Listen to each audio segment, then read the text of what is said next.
আসসালামু আলাইকুম ওয়া রাহমাতুল্লাহি ওয়া বারাকাতুহু। ইতিহাস নিয়ে ইকরা বাংলার আয়োজন হিস্ট্রি অফ দ্য ডে-তে সবাইকে স্বাগত। আজ আমরা ইতিহাসের পাতার ১৯ জানুয়ারি নিয়ে কিছু জানব। ১৬২৮ সালের আজকের দিনে শাহজাহান মুঘল সাম্রাজ্যের শাসক হন। তাজমহল নির্মাণের জন্য তিনি সর্বাধিক পরিচিত।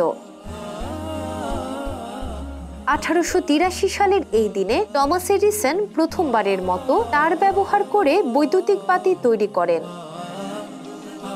১৯২৬ সালের আজকের দিনে মুসলিম সাহিত্য সমাজ প্রতিষ্ঠিত হয়। ১৯৯৭ সালের এই দিনে দীর্ঘ ৩১ বছর পর ফিলিস্তিনি প্রেসিডেন্ট ইয়াসির আরাফাত প্রথম ফিলিস্তিনে পা রাখলে তাকে বীরোচিত সংবর্ধনা দেয়া হয়।